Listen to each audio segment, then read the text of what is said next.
Hey, it's Andrew Morgan, host of the Nomcast, the Netflix original movie podcast. Each week we preview and review the biggest Netflix original movies with special guests from the film industry, the music industry, comedians, and of course our fellow critics and podcasters. The Nomcast is available on nomcastpod.com or wherever you get your podcasts, on the socials at nomcastpod, and is a part of the Forgotten Entertainment family.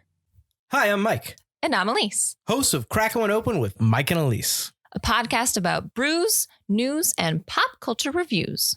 Every Friday, we choose a new craft beer from a different brewery and talk about The history of the beer, what's in it, how it was made, the history of the brewery. along with tasting notes and more fun facts. After that, come chill with us as we bring you the latest in pop culture news and reviews. So check out Kraken When Open, part of the Forgotten Entertainment family. Ladies and gentlemen, please notice that exits are conveniently located at the front and rear of this auditorium. When leaving the theater, we suggest that the exit at the front of the auditorium will allow you easier access to the parking areas. Thank you. Nothing. You done? Story elements, Butler. Story is a great thing. Is what we're doing. You're telling me a There is a great story story and here. I'm like, oh, you're done. You're done. He hasn't. He's still leaping, but he's not home yet. All right. They just need to do the episode before everyone dies. Ziggy! So when he has sex with them, They bang! Hi, I'm Mike Butler. and I'm Mike Field. And you're listening to the Forgotten Cinema Podcast. Each episode, we highlight a film that, for a variety of reasons, was forgotten by audiences. Whether it be because a more popular movie was released at the same time, or the film simply didn't catch on with an audience in its initial run. We'll discuss what we love about the podcast, maybe don't love about it, but we always recommend you revisit it. If you enjoy our podcast, please feel free to rate, review, and subscribe on Apple Podcasts, Spotify, or wherever you're listening to this podcast right now. Let's do this. That's all I got. All right. What's going on? Nothing. All right. Just chilling. All right. Season 10, episode 2. I've Episode 2. I've already forgotten the episode number, so that's good. Jumped from the 80s into the 2010s, late 2010s. 2018 to be exact. This is one of our You picked this. later movies. You chose this. Yeah, and I got you. Yeah. 4 years old. 3 years old. 3 years old. We are doing the Bad Times at... No, excuse me. That's not the... We are doing Bad Times at El Royale. No, excuse me. We are doing Bad Times at the El Royale. Movie from 2018. Before I get into some facts, I guess give this weak-ass synopsis a go. 6 strangers, each with their own secrets, meet at the El Royale Hotel of Lake Tahoe. Taking place over one night, alliances are made and secrets are revealed. That's not good. Eh. Most of these summaries say early 1970s, and that's not technically accurate because it's supposed to be 1969, but whatever. Bad Times at the El Royale has a runtime of 141 minutes. It's rated R, production budget of $32 million. It came out on a Friday, October 12th, 2018, like we said before.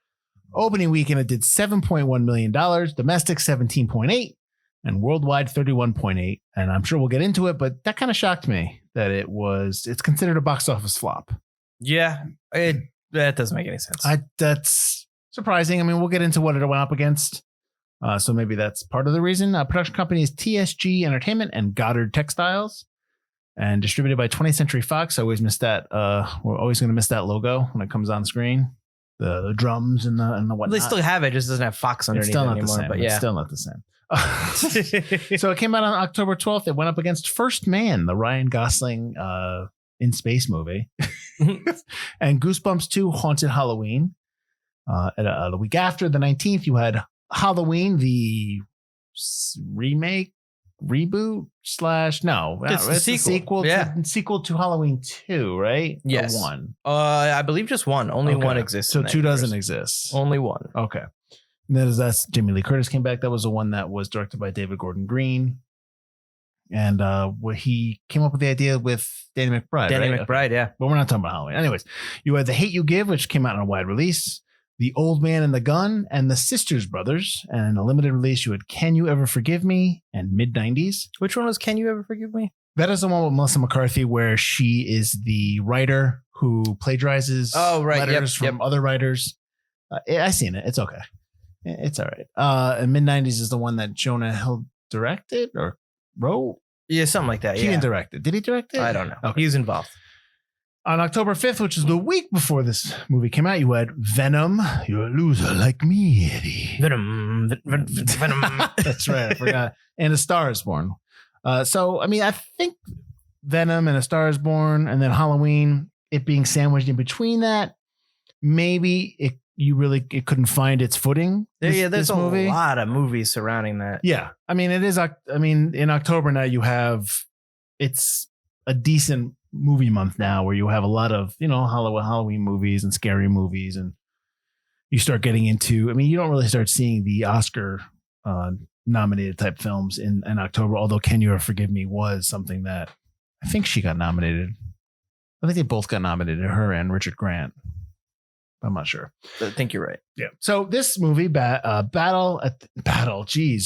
movie, Bad Times at the El Royale, was written and directed by Drew Goddard.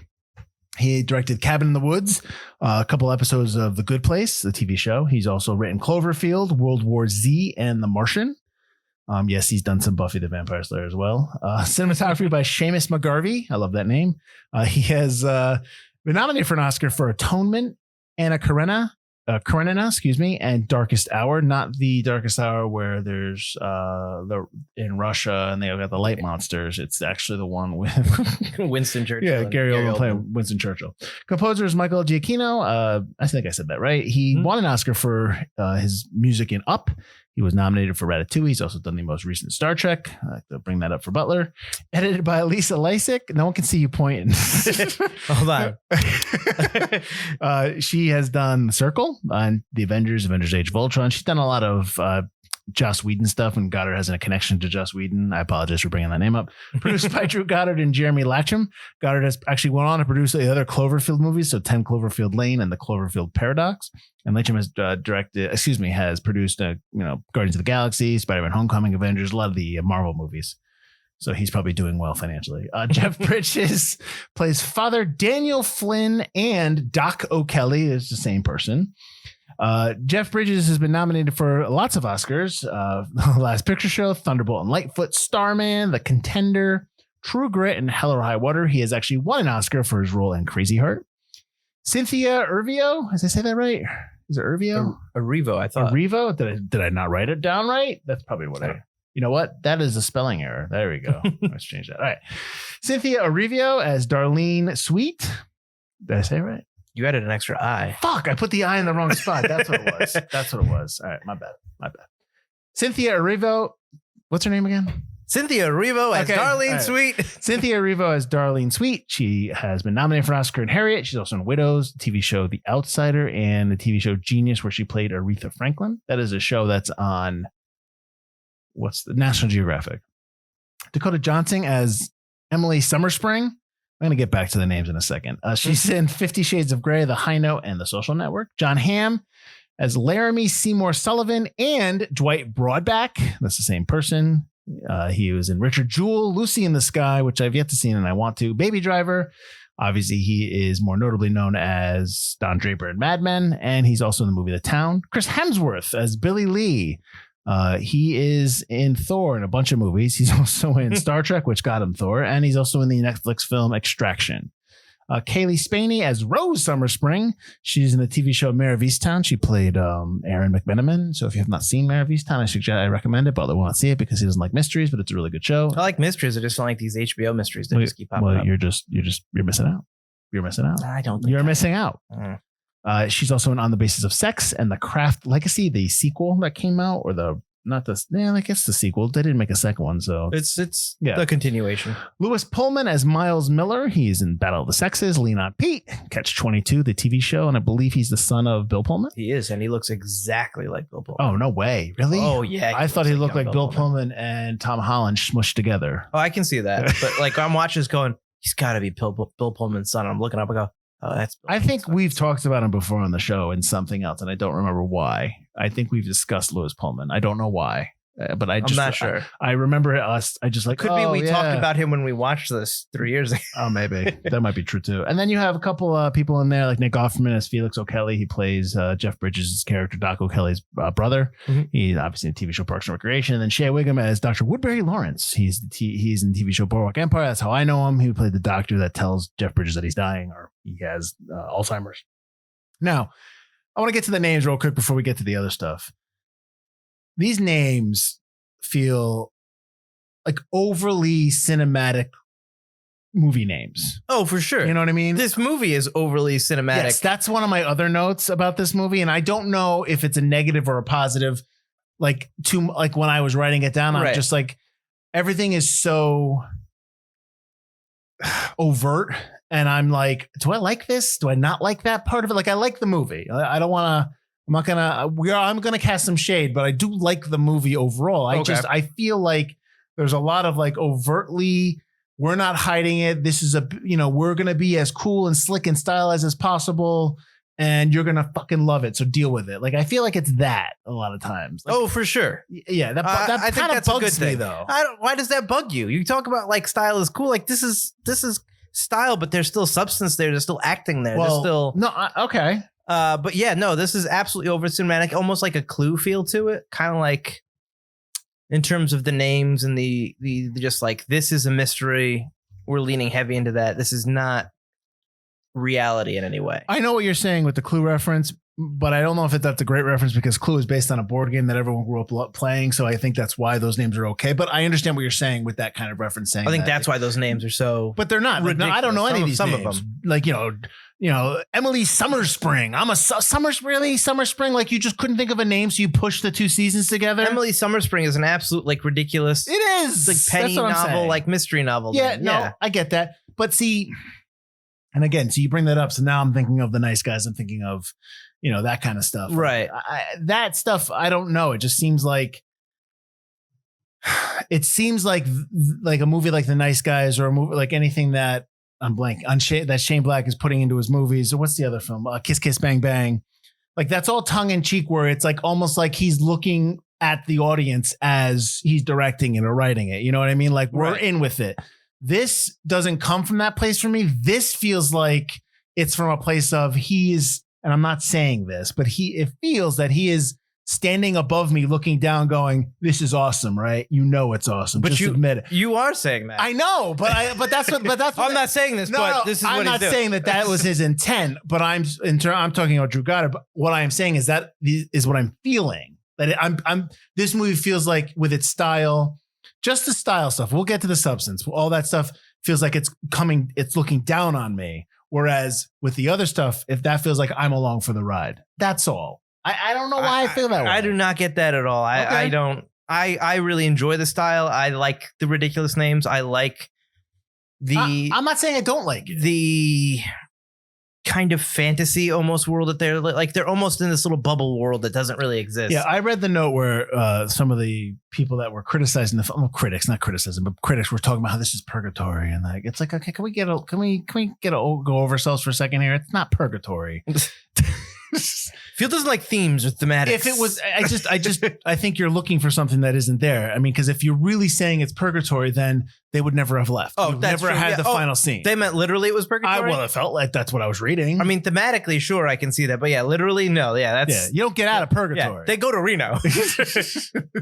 I think I should say, like, we don't say this very often on our podcast, but spoiler alerts, like, we're going to spoil the hell out of this movie. Why people should know that we're going to spoil it? They don't know that already? At this point, like, this movie leans heavily into you have to kind of experience it. If you have not seen this movie and you would like to continue, please stop listening. I mean, we'll come back to it so we can get the view. But the entire movie is all twists. Or maybe let this run but put the mute on so that we still get the download and the view. But we don't.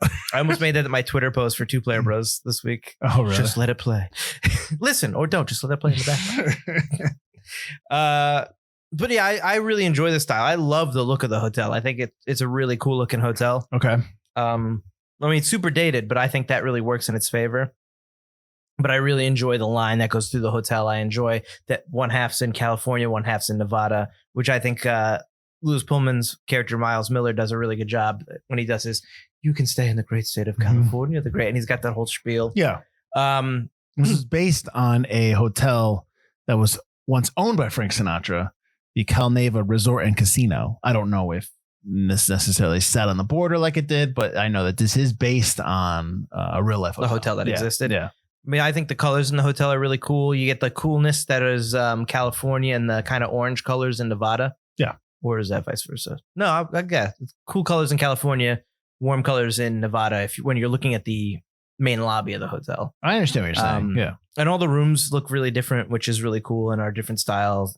The color palette of everything is really cool, especially in the lobby, but all the hotel rooms are different. Obviously, the movie takes place in the 60s, but I believe that the design of the hotel and the color palette really set it in that decade better than most things I've seen that take place in the 60s, especially nowadays where you try to ground it in reality or you're trying to hide things because you don't maybe have the budget for it. I think the fact that you're in one place that's just steeped in this 60s just smorgasbord of style really helps set it apart from other films that are around now. Even Nice Guys, which takes place in the 70s, right? Yeah. You know, because they're outside and they're just kind of in real locations now and they're trying to use buildings that just still exist, loses, I think, a little bit of that. Whereas this is just like really in your face. And maybe that's Nice Guys isn't trying to be as in your face with it as Bad Times is. Well, first they built this whole set from the ground up. So they designed this entire set of, the inside, the right. Yeah. All that stuff was built. They didn't find this and,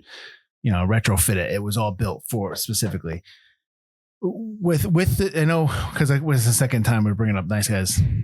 The scene in Nice Guys that I always think about that kind of where you're kind of like going down that trip down nostalgia memory lane or whatever is when they're driving downtown LA and you look at all the billboards that are up and you just see, obviously everything is digitally altered, but you just see like the old movie. Right. Yeah. Yeah.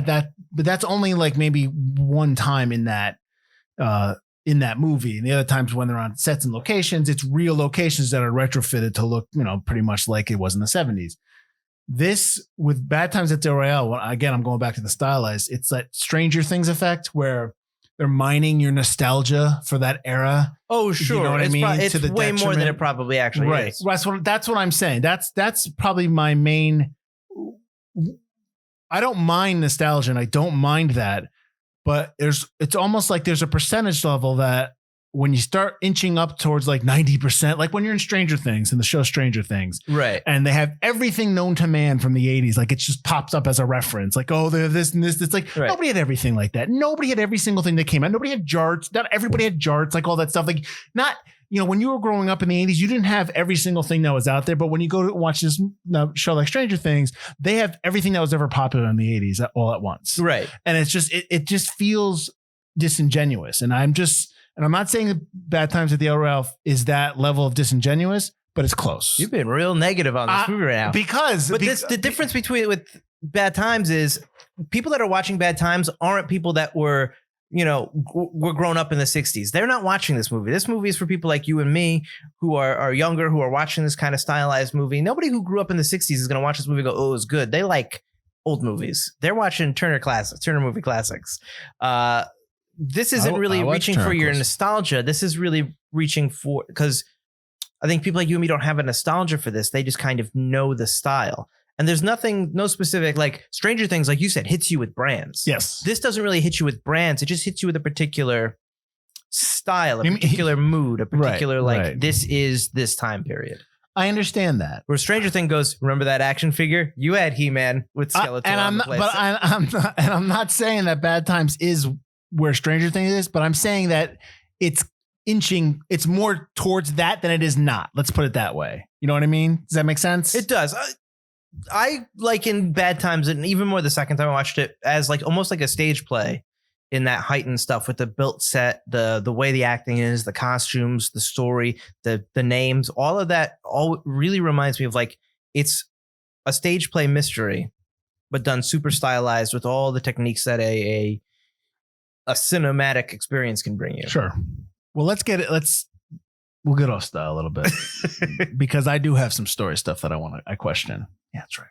Why do you not like this movie? I thought you liked this movie. I do like this movie, but there's some, for instance, the opening of the movie, it starts off where it's in the past. It's 10 years in the past. Right. They don't say that. They say that 10 years later after it happens. You find out later on. And it's basically Nick Offerman's character, Felix, comes into this hotel room. It's just one shot. And you're getting the sense that you're looking at through the two-way mirror that you inevitably find out about. Yes. Yeah. Or is it a one-way mirror? What is it called? Two-way mirror. It's called the two-way mirror. Yeah. So, and you see him roll up the rug. You see him bury the money. And then we move on and he gets shot. And then 10 years later, and here we are. Then you meet Father Flynn. Mm-hmm. And he is, you kind of don't know who Father Flynn is a little bit. He's there. You meet everyone else. You meet Darlene and all this stuff. And then when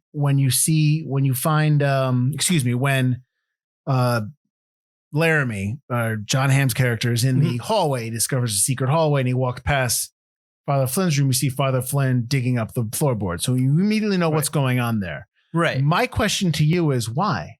Why start off the movie with what's buried under there? Wouldn't it be better to leave the Father Flynn stuff a mystery? Like, so if you can think about watching this movie without the opening. And when Laramie walks by and you see him digging up the floorboard, you're like, what is he doing? Like, don't you think that mystery element would be a little bit more, would be better? Like, why not show the stuff with the buried stuff in the flashback when he tells maybe Darlene what happened or whatever? Like, why not show that in a flashback? Well, because he wasn't necessarily there. Sure. All the other flashbacks follow the actual characters that are flashing back. You have to follow Offerman at the beginning because you don't have a chance to do it like following Father Flynn back, because that's not the way that narrative is told in those flashbacks. Sure. And I also like the fact that we know that there is money in the hotel. We know at least one part of the mystery. I like having one puzzle piece. I don't know. Because I got another part. But go ahead. I don't mean to cut you off. Because you get all the suspicions of all the characters right there, and you're like, oh, he's something involved with that money. But who is he? Because you know right at the start he's not a priest. I mean, that's pretty obvious. That's fine though. But I understand. I'm just saying, let's keep it mysterious further. My other thing with that, my other kind of point, and this is along the same lines, the character of Rose.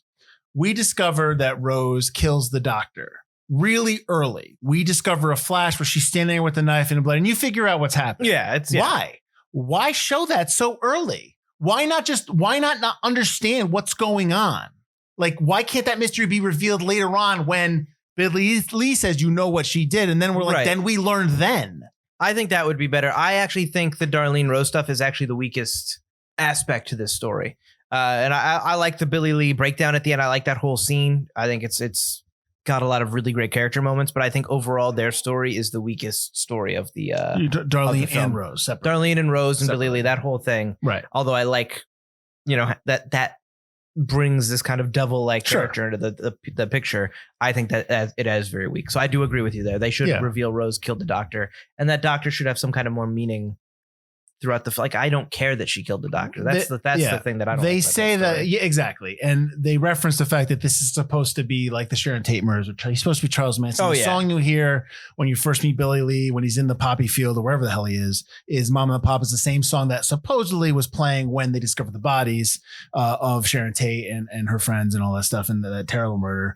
But so that's supposed to be what it references. That's like okay, but I don't know. I just thought that the early reveal of the opening, I thought you didn't need it. I thought keeping Father Flynn a mystery longer would have been a little bit better, and the mystery of Rose longer. Those are two things that I can't ignore. And I'm just like, I just think it's like you pulled the curtain too soon. That's what I think. See, I disagree because I really like the opening is really well done. Mm-hmm. And I think as soon as you see him get shot in the end, and it's Nick Offerman. So you think at this point, he's Parks and Rec still going on. He's a pretty big deal. You're like, oh, that's a pretty big deal. And then he gets shot and it's like, okay, why? What is this all about? Mm-hmm. I enjoy that part of it. I do think that really leads you into the mystery and makes you kind of, you're into it, because it is a little bit of a slow buildup if you're not into.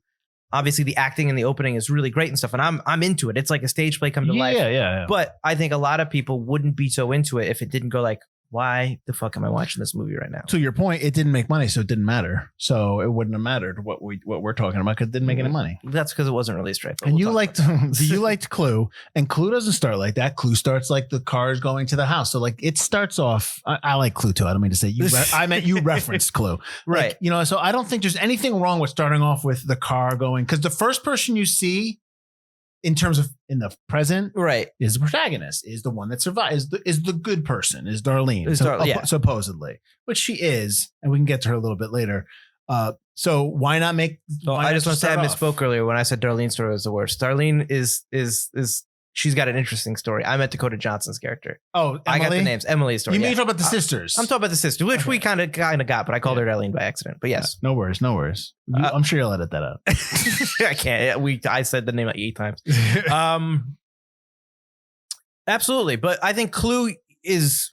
Well, you don't have. I'm just referencing Clue. Clue is funnier though. Clue has moments like, oh, it's got that slow build up. You're meeting the protagonist, but it might be slow build up, and you're meeting them one by one, but it's funny. Mm-hmm. I don't necessarily think that the opening of Bad Times is funny. It's just well acted and interesting, and I really enjoy it. But I don't think there's a lot for the regular audience. You know, Joe Schmo who's buying a ticket, you know, going, what can I get? $250. Yeah, give me that show with Jeff Bridges. Like he's not going to be interested in that opening scene at all. I just think probably the best comment that I can say is that opening scene doesn't need to be in the beginning. Maybe that's what I'm saying. Like, I don't need it there. I don't. You could have put it somewhere else, and I think it would have increased the mystery around Father Flynn more, and it would have made his character more interesting. I mean, all I'm thinking about is when Laramie walks by the window, I'm like, oh, because as soon as he's digging the hole, I'm like, oh, okay, well then I know what he's there for. I know where his story is, and it doesn't really. Do you really not know what he'd be digging in the floor? Like, if I didn't see the opening, no. I don't think it really matters. Okay, looking for a body or money, who cares? Maybe he buried somebody there. Maybe he's crazy. Like, I don't know. That's the thing. If I know what's under there, it's immediately undercutting his character's mystery. And if this whole movie's around like what's going on, I think that hurts it. I'm just saying that it could be done better. I just think it's a miss. And again with the Rose thing, I have another one for you too. So at the end of don't shake your head. Listen, nothing's perfect. I get it. No movie's perfect. I'm just saying at the end of the movie, we find out about Miles, which I like. You know, you find out about who he is. Shit on the Miles part? Come on, man. I'm gonna shit on the part where the decision is made by Miles to take everybody out. Yes, I understand. Darlene tells him you don't have to kill anybody anymore. But and it goes back to Miles' face, and Miles still has the same reaction where he's struggling. And then the next time we see him, he's up and he's a machine. And it's great. It's a great moment. But I'm missing the moment where he decides that he's going to get out of it. That moment is where Darlene accepts her fate, and he sees that she's a good, like that's his. But you don't see it in his face. You just see her say it. He looks to her, and then we cut. And the next thing I don't see him just like. I think you see it in his face. It's all very subtle, but you see it. I don't think so. I disagree. Watch it again. I have watched it. I've watched it twice now.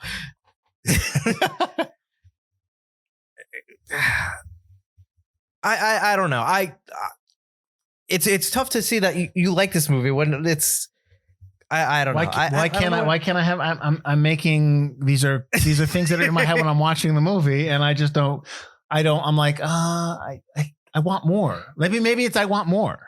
You establish your opinions as facts, and it's very hard to argue against you when you establish them as facts. I'm not establishing them as facts. I'm just saying, is it a fact that opening happened in the movie? Yes. I'm just saying, my opinion is that it doesn't, if it moved, it wouldn't bother me. I don't like if you said to me like Bad Times at Royale, and you're like, there's no other way to open that film, I'd be like, I disagree. Like, that's what I'm saying. I'm not saying there's no other way to open the film, but I'm saying I enjoy the way that it opens. I think it's interesting. It's well shot. It's stylized. Sure. I think that it makes you want go, oh, okay, yeah, I'm into it. It looks What's great, the mystery? But who's killing that guy? Who is that guy? Where's the money? Who's getting the money? You're absolutely right. It's great. It's a nice opening, but it completely undercuts one of your characters. So you're willing to sacrifice that. That's what I'm saying. I don't think you undercut Father Flynn because he's such an interesting protagonist.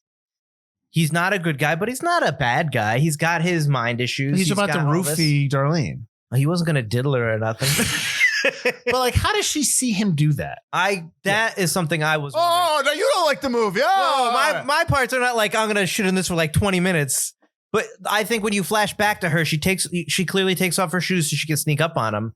And you flash back to that moment, her POV, but you still... She never sees him doing anything. You need a moment where she sees maybe in the mirror that he's roofing her. Maybe. Or how'd you know? Or there's really no... Yeah, agreed. There's no tell. Yeah, there's no way. I don't understand how she could have figured out what he was doing. Right. If you showed me a shot of the mirror, sure, I got that. But that's the see. Now we're talking like, again, this is the third or fourth thing that I'm saying to you that we're missing in this movie for me. That's question. And while I agree that I like this movie, I can't sit here and tell you that like, oh my God, it's just so well done. It's because there's stuff that's missing. I'm sitting here and telling you it's so well done. It looks I great. I don't think the things that you say are missing are necessarily missing. These are story elements, Butler. Story is a great thing. Is what we're doing. You're telling me a great story here. I don't think these things that you're saying are missing, but that shot is missing. That shot is clearly missing. Yeah. But I don't think that's a make or break plot point. That's just okay. A moment where I'm like, it'd be nice if I knew why she was doing it. Tell me why in the movie there's a story that Miles tells him about a man laying with a wolf. Why is that in there? Tell me why. Give me the theme or the thematic element of why that's in there. To discussing things that he's seen. Why that? Why a man laying with a wolf? Why not? I've seen a guy cut up a hooker. Like, why is it a man laying with a wolf? He already said he saw, because you're expecting the hooker thing. You're expecting those things. The man laying with a wolf is an unexpected, terrible thing that you saw. He just laid with him. But why? It wasn't sexual, but it wasn't not. See, here's the because thing. I think okay, go ahead. The audience is all right. Yeah, so it's going to be a bunch of senators beating up hookers. That's what the audience is expecting. Sure. Or I saw a mafia guy shoot a guy in the back of the head. Mm-hmm. You're not expecting some guy to bring a wild wolf in and just lay with it. I think that's just something weird that he's seen. He's just seen a lot of stuff, and it's not necessarily murders. He's just seen the depravity of man in general. And I think that's just an example that's not something you're expecting. Mm-hmm. I think he's just trying to do something unexpected in that speech because I don't think audience would be shocked by that. You know, he beat a hooker till she had to put her stocking, although that's terrible. It's something that you're expecting him to say, something that, you know that he's going to bring up. Right. I think that's why that's there. That's more deplorable than what he's seen in war. Well, I don't think that's not true, because I think it's the war that he wants to repent for. Right, that's why right. he tells Father Flynn, that ain't even what I need to repent for. Even though it's in the fog of war. And I'm just asking. I'm just curious. I just think he's the active participant in the murders. Why that's worse for him. Is the wolf story interesting? Yes. It feels very film schooly in there. It just films very. This whole thing is a film. It's definitely not trying to be what I think you're trying to make it out to be. A good movie? No, I think you're teasing. I think you're trying to make it out to be this mystery. I think you want it to be more True Detective, and it's really this anything. Own kind of thing. It's a mystery version of Cabin in the Woods. Why are my questions to certain ways the story is told? Why is that not good enough for you? Why can't I have those questions? You can absolutely. But you're turning them into the fact that you're saying that I hate the movie, and I'm not. But there's things that are happening in this movie that I'm just like, why? You haven't given me anything that you are latching onto that you like in the movie. These things that you're saying you don't like are the things that I like about the movie. So I don't know what you actually like about this film. I agree. When you were talking about everything else, I was like, yep, I agree. So I have to actually physically state my things, what I like? No, not at all. Does it look great? Yes. Is the set design fantastic? Yes. The rooms, everything, all that stuff is great. The idea of the back hallway, yes. All that stuff. The whole story I enjoy. I always like ensemble movies, so I like the ensemble idea of the movie. I like all of that. I like Chris Hemsworth as Billy Lee. I think I'm tired of seeing him as Thor. It's like enough already. Will you go act and do other things, please? I mean, I think he's great in that. I think he's really good. I like Darlene. I like Erivo in this movie. I like her as Darlene. I like the fact that she is not scared of Billy Lee. I like the fact she clearly has his number, not once but twice, where he can see it in his face, where he is emoting, where he cannot crack her, and she does it twice to him. I enjoy all that. I like Jeff Bridges in this movie. I think Jeff Bridges is really good in this. It's really tough to play somebody who has Alzheimer's, who has a degenerative condition where that's always in the back of your mind. And like, if you're not paying attention, you would just think he's scatterbrained. You don't understand that he's sitting there not knowing what his name is all the time, or not knowing, where he is. You can tell it in those moments, especially on a rewatch. I like all that stuff. But that doesn't mean that I can't still have questions about certain story elements and why characters do certain things and why I want more about certain things. That's all. I agree with you that I think this movie is going to be 2 hours and 45 minutes long if you're really going to give every single character their own, their own like a stronger arc. Right. Like if you give the sisters a stronger arc and whatnot. I don't disagree with you that I want more. I think that speaks to how well written the characters are and how well performed they are. And then maybe there's stuff that got cut. I think this would make a fantastic 6-part series. Oh God. The 6-part series. I think it would. I think, follow each character. Listen, Mayor of Easttown, if you can like that, you can like this. Mayor of Easttown's a really good movie. Show, excuse me. I apologize. Exactly. Really it's good show. It's a 6-part series, isn't it? It's 7, 8, 7 or 8. Oh, 7 would piss me off. That's a bad number. But as you're doing these characters, I would like an episode where each one would be really cool. But again, that's a whole different thing now if you do that. But yes, you would get to experience the characters more. You'd maybe feel more shocked when different people get killed off. Mm-hmm. Like I love that John Hamm is one of the first people, to go in the film. Oh, spoiler alert, Butler. You know that he wasn't originally cast? Who was originally cast? Russell Crowe. He had to drop out. See, if Russell Crowe was killed at the beginning, I would have been even more shocked. Yeah, they killed off Russell Crowe. Yeah. If they play him off as being the lead. Yeah, well, which they kind of do with John Hamm because you figure that he's actually an FBI agent. He's actually into this case. Yeah. And you are surprised, I think, when he gets just blown away for trying to do the right thing. But that's kind of the theme of the movie is he's the only really good person. Him and Darlene are the only two good people in this hotel. Yeah, he does. But he doesn't survive. That's interesting. He gets killed for doing the right thing. Well, he gets killed. He also disobeyed orders, so technically you could say he didn't. But yes, I agree with you. Morally, yes. Get me the smut tapes, Ham. Yeah. Don't save that little girl. Yeah, like I don't know if I can. It's a little bit of a leap to think that Emily is just okay with murdering people because she clearly killed her father. I think that's they never really say that because you can get the idea that she left. Because they should cut that. They cut to that scene where Rose gets picked up by her dad. So maybe she leaves. Well, I thought that was Emily getting picked up by her dad while Rose is looking under the bed. No, I don't know then. But they never really say anything. They kind of leave it open. It's why I really am not a huge fan of Emily and Rose's backstory because I think they needed more time in their flashbacks and I think they get the least amount of time. They're almost there to just bring Billy Lee to the table. Exactly. That's it. They're there to bring the devil to the hotel. Basically. And they could probably, but again, you're probably looking at a longer movie, which isn't necessarily something that doesn't scare me, but it scared 20th Century Fox. Oh, it definitely scares audiences. That could be one of those. I mean, it'd have to really be like a movie like Fast and Furious movies. Like they know they're going to get the people there. So Fast and Furious 9's like 3 hours? Yeah. So they understand that. So they also offered the Miles Miller role to Tom Holland and he passed. Thank God, because too much. This guy does fine. Such a great job. And he should be somebody that you don't know. He should be somebody that's a little lesser known. Because you've already got all the big stars of the other. And that's no knock on Lewis Pullman. It's just, it's always good to have somebody in a role that you don't really, I've never seen this person before. And he comes out and surprises you. You don't know. Tom Holland, all you're waiting for is Tom Holland. Plus, it's a little, he'd be too much. He'd be too much of a distraction, I think. Maybe acting wise. At that point in time? I don't know. This is Spider-Man. Yeah. Right? No, it's only 2008. Yeah. So he passed on that. Now, one of the notes I had, and we can get back into fighting about the movie, but one of the notes I had is they call this movie a neo-noir film. Do you agree with that? Even though it takes place in the past, can you really call it that? No, it's definitely a thriller. It's a mystery, but I don't know if it's. It doesn't really have noir elements. Well, noir, yes. Neo-noir, like if it's a. It certainly doesn't have neo-noir elements. If it's an alternate universe in the 60s, maybe you can call it that, but I don't understand why neo-noir. I don't get that. I think in a noir that you're trying to solve a mystery usually, or there's some staple of a noir that you're following. And this really doesn't have that. There's a mystery, but because you don't know who any of these characters are, but if John Hamm survived, maybe, then if he was trying to get to the bottom of stuff, but he doesn't really get to the bottom of stuff. His mission is get the tapes, get out. It's not to solve anything. So I don't know. Yeah, I don't know if it's a noir. We're definitely not a neo-noir. My other note there was tons of notes that I just didn't write down because I just wasn't interested in like every little thing. But one of the things that kind of I was just like, come on, was there was such heavy secrecy in selling the script that he only gave it to top executives at production companies and they would get a tablet. And after they read it, he would take the tablet away. It's like, really?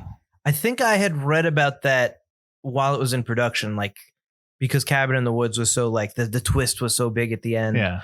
But this movie doesn't really have that kind of big cabin in the woods type twist. Your characters all have mysterious backgrounds, but I do remember lots of Cabin in the Woods, but I have not seen it in a while. I kind of need to go back and watch that. I think I saw it once in the theaters and once when it came out. But yeah, I have not seen it since like 2012. Because a lot of those movies are, when you first watch them, whether there was just twist stuff like Shyamalan films and stuff like that, where there's that twist at the end, that kind of almost tricks you into loving the film or like really looking favorably about a movie. And you really do have to go back to movies and find other things in those films. Like I really like Signs. I know Signs gets maligned. No, I love Signs. But I love the scene in Signs when he tells Meryl to swing away, like all that stuff, like that stuff. And I like The Village to a point, like to a certain point. You know what I mean? Like I agree. I don't hate The Village. Yeah, but like I'm saying, like all those twist endings, and I know that those are two Shyamalan films, but like a movie like The Sixth Sense, again, another one. But like Cabin in the Woods is like that. I want to go back because I want to know if I'm gonna like Cabin in the Woods just the same or more now that I know what the twist is. I don't think it necessarily is bad if you like a movie once because it has a twist and you can't watch it again. The experience is great. Right, because sometimes it is just about that first experience. You're right that if you want your film to live on past that, like Sixth Sense, it's a great story. There's a lot of emotion, but also there's a lot of stuff hidden in there that you're not going to catch in your first watch. Right. He's never looking at. Yeah. The twist really Yep. leans itself toward a second watch. Right. Whereas a film like Cabin in the Woods, once you know what's going to happen, once you know why they're there in the cabin, I'm wondering, is it going to be as good the next time? Right. But I don't think this movie necessarily has that in it because I don't think there's a twist. There's no twist. It's just mysterious characters. None of them have this big twist at the end. Right. Which I was kind of waiting for the first time we watched it. I was waiting for maybe something supernatural or like that purgatory thing. I was waiting for something like Cabin in the Woods. Yeah, I'm kind of glad it wasn't. No, absolutely. I think it helps that it's not. Yeah, I'd rather have it set in real time. So I want to know your opinion on this because I thought this was kind of inconsistent. All the chapters are room numbers, are rooms, right? With the exception of one, right? Billy Lee. Do you think that's a little inconsistent? Shouldn't they just kept the chapters to just the people's names? Yeah, agreed. Because I was like, okay, why are we here now? Because it felt to me like, oh, you wanted to tell this story, but you kind of blew your thing on. Oh shoot, wait a minute, I don't have a room number for him. I already flashed back to Rose, so I can't flash back to Rose a second time. Yeah, no, absolutely, it should have been because also when they went to room whatever, I was like, wait, who was in that room? They also go to rooms and then like they're there for like, or that story, they're there for like 10 minutes, and all of a sudden the other story that we already had is intersecting in the story. It's like, you know what I mean? It wasn't like truly vignette like. So maybe don't do the chapters or do them just on the people. I think that was trying to be very Tarantino. Yes, agreed. I don't think you need the chapter titles. I can get it if we flash back to that character in a different time period. Yeah. Or if we flash back to their POV for the certain event, which I did like the overlapping of the time, like when Darlene watches Emily murder John Hamm's character and stuff like that. I liked that was good. That's all good. Yeah. But I don't think you need. I think you're looking at the audience as stupid when you do that with the chapter titles, but also the audience is stupid because even I didn't know what room number everybody was in. Yeah. I was like, the only one I kind of knew was room 5, room 4 because he picked the wrong room. Right. And then the honeymoon suite, which is just, they call it room 1. It's like, just say the honeymoon suite. Like, if you said the honeymoon suite, it would have made more sense. Tell me what. This isn't a negative. I'm just tell me what Darlene's arc is, what her story arc is. She finally stands up to the men that keep pushing her around. Okay. She's become independent. She becomes strong. She becomes someone who speaks for herself, who acts for herself, who really takes care of herself.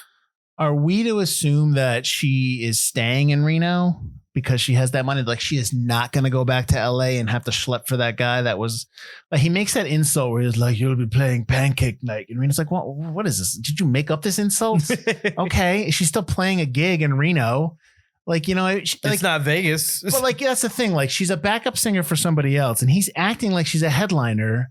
He can make her a headline. He basically just wants to sleep with her. I know. So if he sleeps with her, she gets what she needs. So what do you think, like the money that clearly they split the money. So what do you think her story is after? Like what's happening after with them? She's going to take care of him because he's going to keep forgetting things. He's got money. Well, I don't think he lasts much longer because even when he's in the with the doc in the prison, he tells him, "What are your parole? You should last not that long." No, no, I get that, but he's at the show. A couple weeks, but he's at the show, and, right? He's at the show. Yeah. I think maybe she tries to use that money to go off and sell some demo tapes or get some recordings or something like that. I think she tries to make her dream happen with that money, with the confidence that she's more independent than she was. Right. But I think that's her arc, and all these bad people who only think for themselves kind of help her in a way to try to act for herself in her own independent kind of way because she's stuck with them. That's what I think her arc is. I was curious. I read somewhere that they said that this was Chris Hemsworth's best performance. I disagree. What do you think his best performance is? George Kirk. Yeah, well, that's the one that got him Thor. No, I can understand that. His emotions as he's about to die, or what, like you're watching it going, oh, what's good? Oh, yeah, I got you. Yeah. I'm not a huge fan of Billy Lee, actually. I do like him. The only problem is that he really gloms it on. He does. Yeah. But again, you're okay with style, so you should be okay with it. I am. It's just he's a little more. He's really snake-like. Maybe I just don't. Maybe really I just don't like him. Really negative. Yeah. Maybe I just don't like him as the character. So I don't like. I understand. Yeah. No, that's there's a point where like he does like the same action several times where he sits down and puts stuff down throws the reel of film. He throws it on the table like 3 times.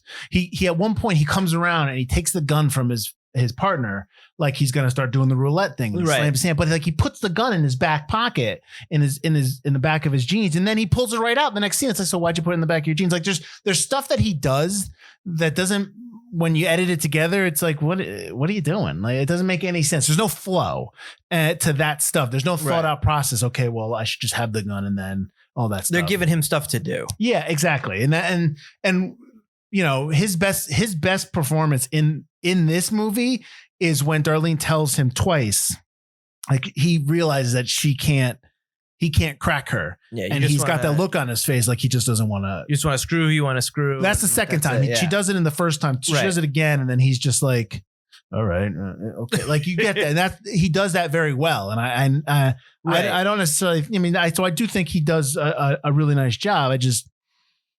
I agree with you. There's a lot of style in his performance, and I mean, obviously, there's a lot of style. He's supposed to be that charismatic leader. Yeah, no, I get that. And I think clearly there's no problem sleeping with 13-year-olds. Right. I think a little bit more stillness is probably what I'd be looking for in that performance, because like you say, he moves around way too much, and it's like they're trying to find something for him to do. Right. It's like, but if you're trying to command, maybe that's what it is when you're trying to command a room. Yeah.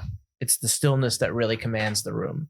So he's kind of like moving around, snaking, walking to each crew member. I'm kind of like, doesn't strengthen him. I got you. I don't like how Miles dies. I know Miles has to die. I understand that, but I don't like how it goes down because I just don't understand why he instantly, like he goes to Rose and drops the gun just so that she can knife him. Like we know that's coming. Like it's coming 5 minutes before, know what I mean? So just do it a different way where she just gets the drop on him, or he doesn't see her and she's behind him and whatever. It's like, I don't like that. It doesn't make any sense to me why he was just like, I'm so sorry. Like, it's like, why? Well, you're just this killing machine, and now you stopped. You've already killed a woman, so we've already know you have no problem with that. So I didn't like. Well, the woman had a gun and was trying to kill him. But she was taking cover, and he just, she was taking cover so she can get a drop on. Regardless, I don't like how it goes down. Sure, I mean, you see it coming. I mean, Rose does have to kill Miles. I understand. It definitely has to be the child that kills Miles. But yeah, maybe getting the drop on him would be better. Mm-hmm. I actually didn't remember that I remember that Rose killed him, but I thought she kind of got the drop on him. I remember he got knifed, and then apparently she knows how to gut somebody because she guts him. So I imagine Rose has killed a few people. You imagine a lot of things in terms of, yes, she has killed people, but you like give this, you do this thing where you're like, well, she probably figured out how to. No, I want it in the story. I want it in the story. She knifed him. She gutted him. She takes it and then she goes across. It's a cool moment. I like it. I enjoy it. I don't need to see every character know how to do. I don't need to see her lesson flashback 20 years ago and Billy was like, you got to take the knife, you got to twist it, and I don't need. You really need to be. That seems like hand holding to me in terms of the character. Like a 13-year-old girl. I can infer a 13-year-old girl who knees another girl in the nards to do stuff. Like girls don't have nards, dude. In the lady nards. Like I get that Rose has been into some stuff because you know who Billy Lee's supposed to be. You know what cult she's part of. But you know that he didn't I didn't mean to cut you off, but you know he didn't sanction her killing that doctor because he says, you know what, she did, we'll deal with that. Right. You know that wasn't his intent. That wasn't approved. Right. So, I mean, he, not saying Billy, he's not he is culpable in terms of what happened. But he didn't, understand. He didn't realize what she was going to do. I don't know. I need motivation in the story. That's all. I'm not saying I need to have a 10-minute scene where she's gutting a deer with her dad. And, like, I get that. It's fine. It's fine. It's a nice moment. I just don't like how it goes down because I just don't like the only way Miles dies is if he's got to drop the gun. So how do we get him to drop his gun? It should come out of nowhere. I do agree with that. Yeah, that's all. He should be talking to them like, all right, now we're going to get something like that. That's fine. That works. I do like that Flynn just shoots Rose like, good. Because he's a badass. He's going to forget about us. I also love when he headbutts Billy. Oh, and the yes, yeah. I when he's in prison, I thought that was Jason Momoa as a cellmate. I was trying to figure out who that guy was. Just some dude. I looked him up. I'm like, why is he? What? My man. Maybe he's the one laying with the wolf. Nothing more Momoa with a live wolf. All right, so I mean, why do you think it was forgotten? How about that? I think it came up against way too many movies. I think this movie is. I love this movie. Okay. I think the story is great. I think the characters, the acting. I'm kidding. I think the style is there. I think it's original and unique in a time where there are not very many movies that I watch in a theater. I like them, but they're always like, all right, that's this movie. That's this movie again. Like I love Joker, but that's Taxi Driver again. Yeah. I love Once Upon a Time in Hollywood, but that's just a Tarantino movie with less violence. Whoa. I don't want to go down this road. I am not saying that not saying that they're bad movies, but this movie was something I watched going, I won't watch. There's not going to be another movie like that I watch in a while. Mm-hmm.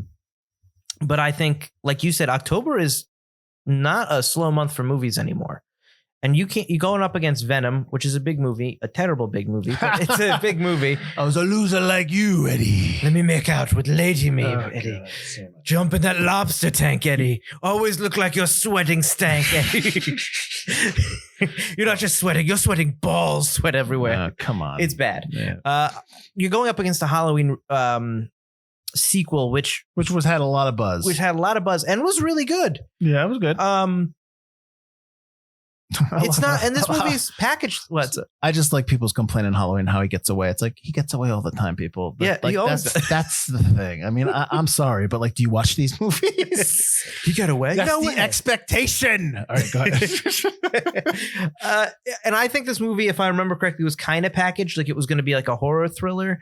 Like it was way more of a thriller than a mystery. I think that they bet on the style of this movie attracting a lot of people. I think the fact that he did Cabin in the Woods too, put it back in October. He did but he did this after The Martian. But The Martian was something he wrote, not directed. True, but I mean, for the Martian, I get it. Yeah. Put this late August. Put this September. Put this. Yeah. Get it out of February, October. Maybe get it out of October. Get it out of March. Get it out of summer. It's a long movie for the summer, but it may August because that's the end of summer. Well, end of August. I said don't put it in the summer. I know, I got you. Yeah. I got you. I mean, the cast is great. Don't put it in the winter. The look of the film is fantastic. But yeah, you're going against. It's about acting. It's about the look of the film. Don't go up against the Oscar contenders, but don't go up against big Halloween heavy hitters either. Yeah, that's fair. That's fair. I think this is a very unique movie that needs to go into time when more out there movies, experimental movies come out. And I think it was pigeonholed against a lot of movies that weren't huge, but were very big. Do you think this movie would have been done better if it didn't have stars in it? If it was because the $32 million, they all took pay cuts. Right. That's a small budget. So do you think this movie would have been received better publicly? Not critically acclaimed, but more by an audience? No, I don't. I think that this movie makes people stars kind of thing. It could do well, but could anybody but Jeff Bridges really play a great Father Flynn? Yeah. Do you like that it's called Flynn, like from Tron? I don't like that. I didn't even realize that until right now. No. Now. Yeah, I'm not a fan of that. Jeff Bridges does a really, really good job. Really, really great job. But I think this. You talk about how this is like a play. You could rewrite this and just have it all take place in the lobby. You're probably gonna have to change stuff, obviously, but you got good characters here. Where like if you just put it in the lobby and that was the set, you might have yourself a nice little play there. You can absolutely do this as a stage play. Yeah. Even if you have like a hotel room that just kind of stays like most of the set is the lobby and you have one hotel room that just kind of rotates. Yeah, rotates. that'd be cool. Yeah. No, I agree. And then you have one room that just has different characters. Absolutely. Yeah. You don't need John Hamm. Cynthia Erivo is an amazing actress and does a great job in this film. She's kind of an unknown at this point, though. Yeah, no, I think this. I mean, Miles at is this unknown. point was she before? This is before Harriet. That's not what makes this movie probably made her a star. Not made her a star, but kind of put her like. I think it kind of put her. Yeah. So this probably So there you go. Do you need John Hamm? I don't know. Dakota Johnson, is she really a huge star at this point? John Hamm's career is weird because like he'll never play. Honestly, he'll never play anybody better than Don Draper. Don Draper's fantastic, like that Mad Men role, but like he's never really in movies where he's the lead anymore. It's always like it's almost like he got his money and he's just like, I want to do some fun stuff, which is cool. Oh, absolutely. But like I'd like to see him in like as a lead. I would love to see. I think he's a great actor. And I think absolutely. He has a lot of range to him. But yeah, I agree. He's always in weird, fun little roles. I don't know if that's just how it is. He's pretty big in Tag. He's one of the main people in Tag. Yeah, Tag. But I think that's probably one of the only Baby ones. Driver, he's good in that. But he's great in Baby. But he's not the lead. Baby Driver. Exactly. Yeah. But he wouldn't be. But you know what I mean? Yeah. But yeah, I think it's very interesting for a big television actor like that with so much acclaim doing all these small roles. But I think that's great. Well, listen, I'm not. It's right, not negative. I totally agree with you. I'd like to see John Hamm more for sure. That's all. Yeah. I mean, I think you could definitely do this. Well, to answer your question, go ahead. Yes, you can, but it would be a Netflix original film. This, and I will never have watched it. Whoa. Gotcha. Here's the thing. I think if this movie was a little bit dirtier, maybe I wouldn't be so like this. I wouldn't be so apparently negative as Butler says on the style. I can see that's what you want. I do because like you think about the movies you watched in the 70s and they don't look perfect. They're not. Right. Everything's not cool and slick and great. And even like this, they're in a hotel that is in disrepair. They're in a hotel that's not. Like when he's like that room has when Emily Summerspring says, you know, he's like that room hasn't been prepared. She's like, I don't care, I'll take it. It still looks fine. You know what I mean? Yeah. So I think if there was a little more dirt and grit and just it didn't look as great. Like why is everything shouldn't work in the lobby. You know what I mean? Like it should look like there's not like it's fully stocked. Like the bar is fully stocked. It shouldn't be. The Auto Witch 9000, like all that stuff. Like she's like, I don't trust those sandwiches, but you trust the pie. So it's that stuff. I think if it wasn't as sleek, maybe I wouldn't be so. Maybe things wouldn't just pop up in my head about like, what about this? What about that? That's all. Maybe I just want a little bit more dirt, a little more grit. Maybe that's it. Just in the overall look. Don't look at me like that. I don't listen. That's what you want in the film, and that's fine. I enjoy the slickness. I enjoy the sleekness because it gives it a different look than everything else. Everything nowadays either has to be a Marvel movie. Ooh. Shots fired. Not slick. Feige. It's just clean. All Marvel movies are just clean. And I'm tired of that. But they all have the same palette. Yeah. And then you've got other movies where it's just grit.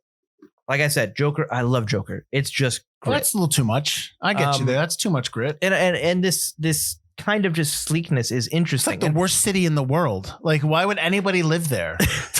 I'm moving out. I'd rather be homeless on the side of a road. It's like terrible. It's like a terrible, terrible city. It's like, I get it. I get what you're trying to do, but it wasn't that bad. Like,